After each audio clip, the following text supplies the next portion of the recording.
नमस्कार, स्वागत है आपका कैरियर प्लस कोचिंग के ऑनलाइन प्लेटफॉर्म पे। आज हम लोग CDP प्रैक्टिस सेट 6 देखेंगे। चलिए शुरुआत करते हैं। वीडियो शुरू करने के पहले चैनल को सब्सक्राइब और वीडियो को लाइक अवश्य किया करें, जिससे ज़्यादा से ज़्यादा लोगों तक यह कंटेंट पहुँच सके। चलिए बढ़ते हैं आज के क्वेश्चन की तरफ। कह रहा आपका छात्र अपनी बहन की शादी में आपको आमंत्रित करता है, तो आप वहाँ जरूर जाएंगे, वहाँ कदापि नहीं जाएंगे, किसी से अपनी ओर से भेंट भिजवा देंगे, समय हुआ तो चले जाएंगे। तो इस तरीके का अगर क्वेश्चन आता है तो आप लोगों को विकल्पों पे ज़्यादा ध्यान देना है, क्योंकि ये विकल्प के अकॉर्डिंग सही होते हैं। ठीक है, वहाँ जरूर जाएंगे, वहाँ कदापि नहीं जाएंगे, किसी से अपनी ओर से भेंट भिजवा देंगे, समय हुआ तो चले जाएंगे। तो समय हुआ तो चले जाएंगे का विकल्प आप लोग सही करेंगे। ठीक है, समय हुआ तो चले जाएंगे, यानी विकल्प डी सही हो जाएगा। बढ़ते हैं अगले क्वेश्चन की तरफ। आप सड़क पर जा रहे हैं और एकदम आपकी दृष्टि अपने विद्यालय के किसी छात्र पर पड़ती है जो सिगरेट पी रहा है। ऐसी स्थिति में आप क्या करेंगे?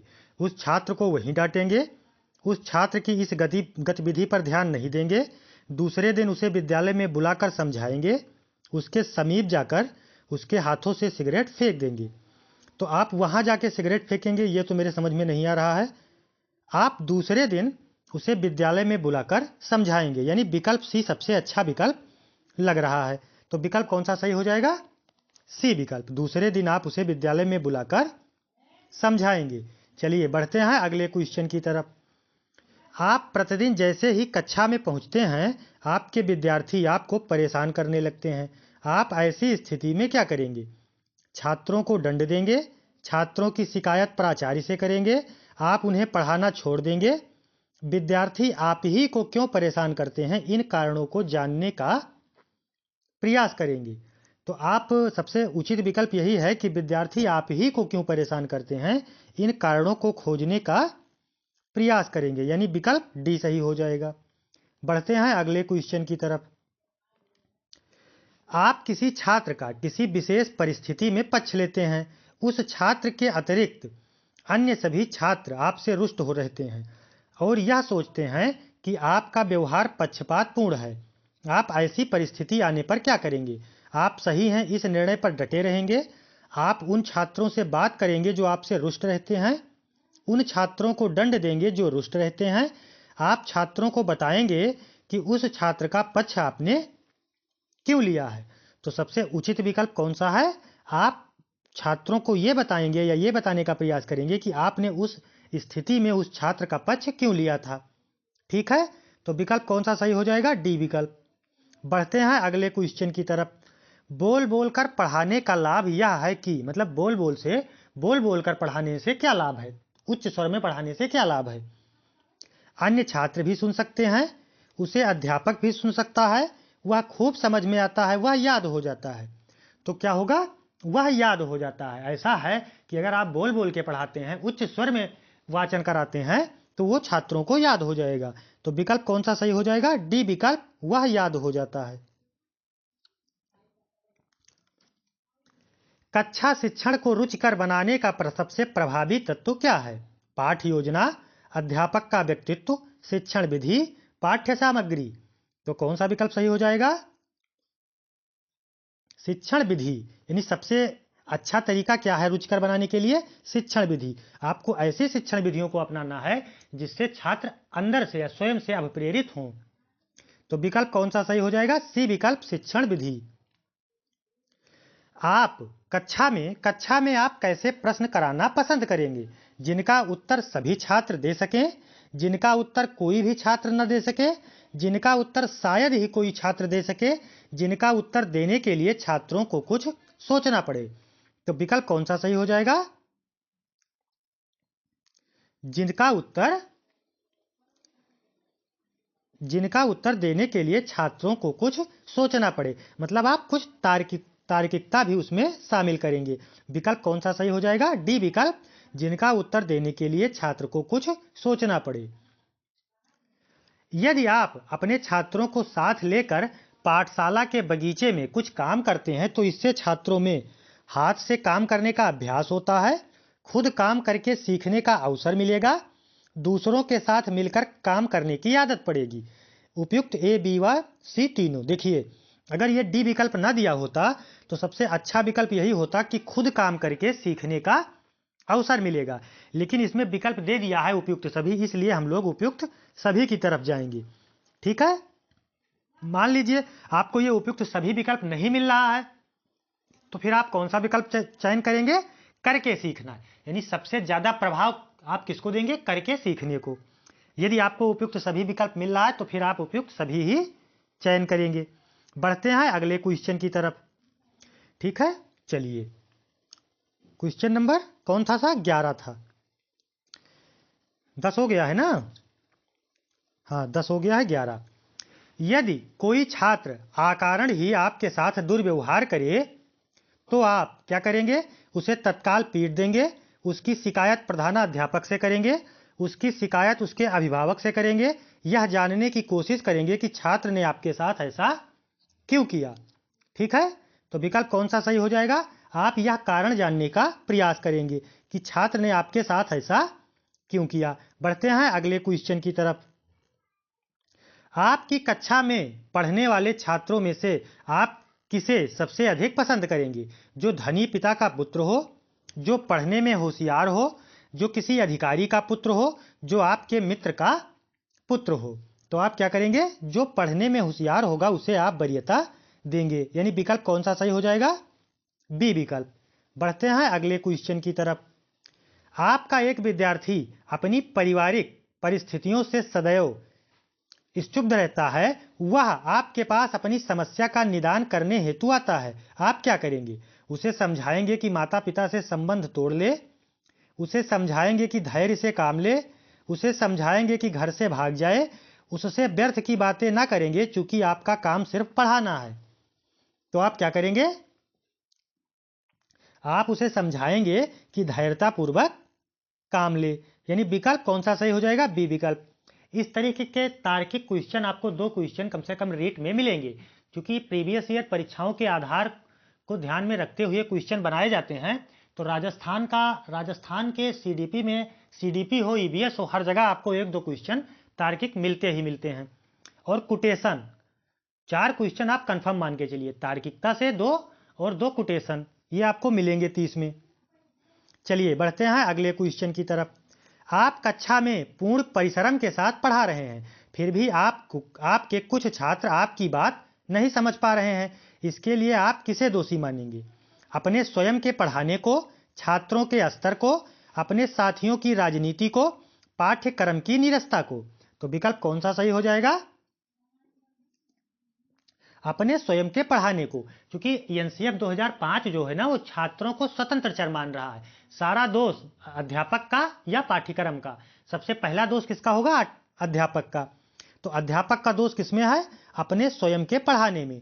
ठीक है, इसलिए विकल्प ए सही हो जाएगा। बढ़ते हैं अगले क्वेश्चन की तरफ। अध्यापक का व्यवहार छात्रों से मित्रवत होना चाहिए, इस संबंध में आपकी क्या धारणा है? अध्यापक को तानाशाही व्यवहार करना चाहिए, अध्यापक का व्यवहार अध्यापन के अनुकूल होना चाहिए, अध्यापक का व्यवहार मित्रवत होना चाहिए, अध्यापक का व्यवहार समयानुकूल होना चाहिए। तो विकल्प कौन सा सही हो जाएगा? अध्यापक का व्यवहार कैसा होना चाहिए? अध्यापक का व्यवहार अध्यापन के अनुकूल होना चाहिए, यानी विकल्प बी सही हो जाएगा। आपका एक छात्र आर्थिक रूप से बहुत परेशान है, आपके पास मदद मांगने आता है, तो आप उसे डांटकर भगा देंगे, उससे घृणा करने लगेंगे, उसकी बात सुन लेंगे और सहायता देने से इनकार कर देंगे। आप उसकी यथासंभव सहायता करेंगे। तो आपका कर्तव्य है कि आप उसकी यथासंभव सहायता करेंगे। इनकार करना ये समझ में नहीं आ रहा है। ठीक है, घृणा करने लगेंगे, बिल्कुल गलत है। डांट कर भगा देंगे, ये भी गलत है। तो आप उसकी यथासंभव सहायता करेंगे। विकल्प डी सही हो जाएगा। आपके शहर में सर्कस लगा है, आप देखने जाते हैं एवं टिकट खरीद रहे हैं, उसी समय आपको अपना एक विद्यार्थी दिखाई देता है, आप ऐसी स्थिति में क्या करेंगे? उसका टिकट भी खरीद लेंगे, आप उसकी उपस्थिति से अनभिज्ञ रहेंगे, आप उससे अपना टिकट खरीदने को कहेंगे, आप सर्कस बिना देखे ही लौट आएंगे। तो आप क्या करेंगे, ऐसे क्वेश्चनों में बड़ी दुविधा वाली स्थिति होती है, ठीक है, बहुत अच्छे से विकल्प का चयन करना होता है। अब आप क्या करेंगे बताइए।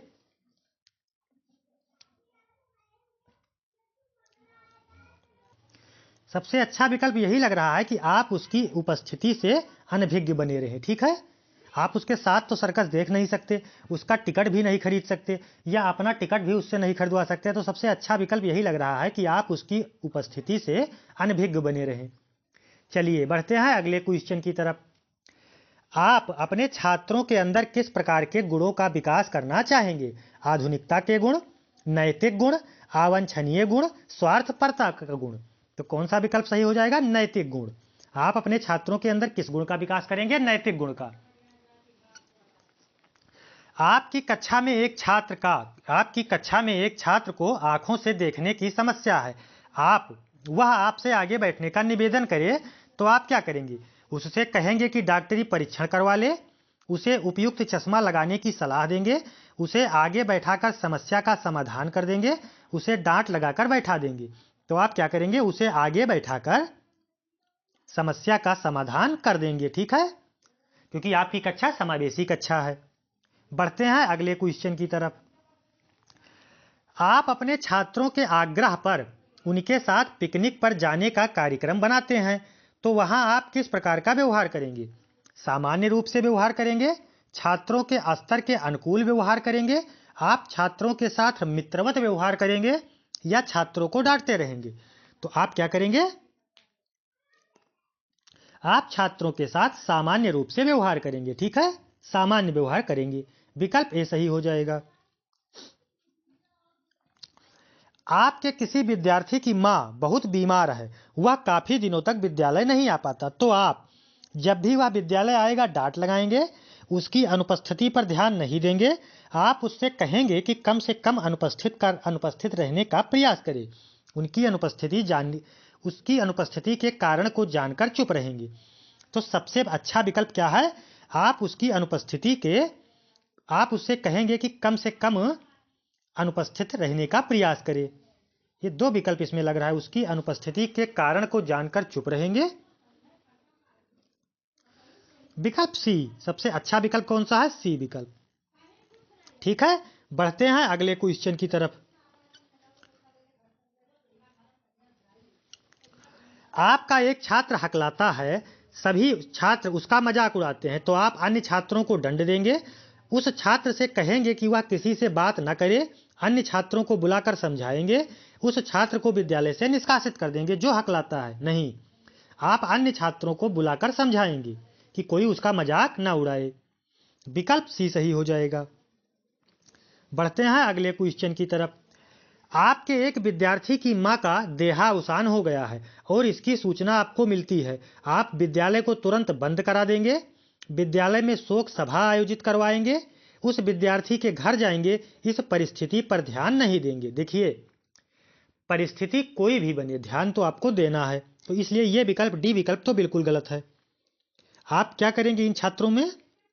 ऐसी सिचुएशन में आप उस विद्यार्थी के घर जाएंगे, ठीक है, विकल्प सी सही हो जाएगा। बढ़ते हैं अगले क्वेश्चन की तरफ। आपका कोई विद्यार्थी किसी परिस्थितिवश विद्यालय आ पाने में असमर्थ रहा है, वह इस अवधि में पढ़ाए जाने वाले पाठों को आपसे समझना चाहे, तो आप उसे अतिरिक्त समय देकर पाठ पढ़ा देंगे, आप उसे डांट लगाकर वापस भेज देंगे, आप उसे कहेंगे कि कुंजी खरीद कर पढ़ ले, अन्य विद्यार्थियों के नोट्स दिलवाएंगे। नहीं, आप उसे अतिरिक्त समय देकर पाठ को फिर से पढ़ा देंगे। विकल्प ए सही हो जाएगा। प्रयोग विधि से छात्र करके सीखता है, छात्र देखकर सीखता है, छात्र अनुभव करके सीखता है, उपयुक्त ए, बी एवं सी तीनों। तो कौन सा विकल्प सही हो जाएगा? करके सीखता है, देखकर भी सीखता है, जब स्वयं करेगा तो देखेगा भी, अनुभव भी प्राप्त करेगा, इसलिए विकल्प डी सही हो जाएगा, ए, बी एवं सी तीनों। जो छात्र पढ़ने में कुछ कमजोर हों, उनके प्रति आपका क्या दृष्टिकोण रहेगा? उपेक्षापूर्ण, कठोर, दया का, सहानुभूति का। तो देखिए, दया, कठोर, उपेक्षापूर्ण नहीं, सहानुभूति, यानी विकल्प डी सही हो जाएगा। आप चाहते हैं कि आपका छात्र जो पढ़ाते हैं उसे भूले नहीं, तो इसके लिए आप क्या करेंगे? गृह कार्य देंगे, पुराने ज्ञान को दोहराएंगे, नवीन परिस्थितियों में अर्जित रोल का प्रयोग कराएंगे, ए बी एवं सी तीनों। तो देखिए, पुराने ज्ञान से नए ज्ञान को जोड़कर पढ़ाएंगे, सी भी सही है, पुराना ज्ञान दोहराएंगे, बी भी सही है, गृह कार्य देंगे, ए भी सही है, इसलिए ए बी एवं सी तीनों सही हो जाएगा। छात्रों की अभिव्यंजना शक्ति और शैली की जांच के लिए आप कौन सा उपाय अपनाएंगे? उनसे प्रश्न करके उनका उत्तर लेंगे, उनका प्रश्न देखकर उनके उत्तर लिखने को कहेंगे, उनके वस्तुनिष्ठ प्रश्न गृह कार्य के लिए देंगे, ए बी एवं सी तीनों। कौन सा विकल्प सही हो जाएगा? उनके प्रश्नों को देखकर उनका उत्तर लिखने को कहेंगे। ठीक है, यानी विकल्प बी सही हो जाएगा। चलिए बढ़ते हैं अगले क्वेश्चन की तरफ। कक्षा शिक्षण की उत्तम प्रणाली वह है जिसमें प्रश्नोत्तर की आवश्यकता न पड़े, अध्यापक छात्रों से प्रश्न पूछे, छात्र अध्यापक से शंका समाधान करे, अध्यापक और छात्र दोनों प्रश्न पूछे। तो कौन सा विकल्प सही हो जाएगा? हमें तो अध्यापक और छात्र दोनों प्रश्न पूछे, यानी विकल्प डी। ठीक है, सबसे अच्छा विकल्प यही है, प्रश्नोत्तर की आवश्यकता न पड़े, ऐसा कक्षा शिक्षण में नहीं होना चाहिए। अध्यापक और छात्र दोनों प्रश्न पूछे, ये विकल्प बिल्कुल सही लग रहा है। बढ़ते हैं अगले क्वेश्चन की तरफ। अपनी कक्षा में किसी भी छात्र को नेतृत्व आप किस आधार पर देना चाहेंगे? मतलब आपकी कक्षा में आप किसी बच्चे को नेतृत्व दे रहे हैं छात्रों का, तो आप क्या देखकर उस नेतृत्व को देना चाहेंगे? जो छात्र बहुत सुंदर हो, जो छात्र अच्छे डील डौल का हो, जो छात्र पढ़ने में होशियार हो, जिस छात्र का व्यक्तित्व प्रभावशाली हो। क्योंकि नेतृत्व का गुण आप दे रहे हैं, तो जो पढ़ने में अच्छा है उसके अंदर आप ये नहीं कह सकते देख के कि ये अच्छा नेतृत्व करता होगा, लेकिन जिसका व्यक्तित्व प्रभावशाली होगा वो नेतृत्वकर्ता बहुत अच्छा होगा, यानी विकल्प डी सही हो जाएगा। ठीक है, आज के लिए इतना ही। 30 क्वेश्चन थे। आप लोग कमेंट में जरूर बताएंगे कि आपके कितने सही हो रहे हैं, और चैनल को सब्सक्राइब और वीडियो को लाइक अवश्य किया करें, जिससे ज़्यादा से ज़्यादा लोगों तक यह कंटेंट पहुंच सके। धन्यवाद, मिलते हैं नेक्स्ट सेशन में शाम 6 बजे।